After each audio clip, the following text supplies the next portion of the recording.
How do you sort of structure each blog or each piece, you're talking about pillar pages or blogs, of that content then, to make sure it's optimized for the keywords that you're targeting? There are a number of tools that are doing a fantastic job of reviewing the existing SERP for a targeted key phrase and telling you what those articles and those URLs feature, what the semantic key phrases are, the word count, what other variables are working on those sites or on those URLs that your draft of content may not necessarily include. And you can use those tools, Optimise, Phrase, ClearScope, SEO Surfer. Yeah.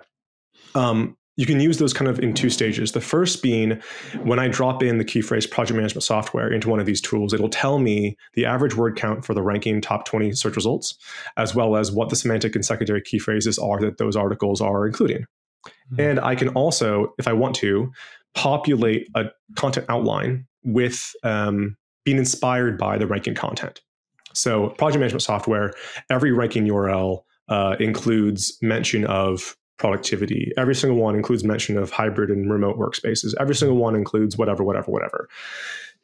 And that doesn't mean that I write exclusively formulaic or content that just copies the existing content, but it does mean that I make sure that what I'm including in my draft is as comprehensive as what's out there. So, and I urge our writers, I make very, very clear to our writers that you can use these outlines. You will be inspired by these outlines, but if you do not bring something new to the table, we have a whole problem. Because ultimately, if you just regurgitate what's already ranking, you're going to not rank because the URLs that are ranking are by definition have more free domains and more backlinks, et cetera, and you won't. Yeah. So that's kind of the first stage. And the second stage is once you've completed your draft, you can see how it's performing against those ranking URLs and see, it'll give you a content score saying that you are, under, here are the semantic key phrases that you're missing, include them. So that's kind of like the foundation for the writers.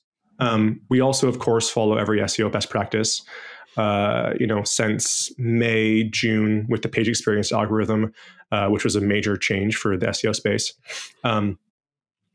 There's a higher emphasis for sure on image compression, little to no, as little as we can get JavaScript and CSS in the back end of the site, making sure that the page experience is good, white space, reducing bounce rates, trying to increase time on page, making sure there's no pop-ups on mobile. All of those kind of factors are more and more important as we kind of get into 2022 and 2023. So we do all of that stuff as well. Meta title, meta descriptions, headers, all of the fun stuff that you do. But it's all predicated on making sure that the content itself is as good and includes as much. It includes everything the ranking content does. And then we add a bit of, that extra zhuzh, that extra thought leadership,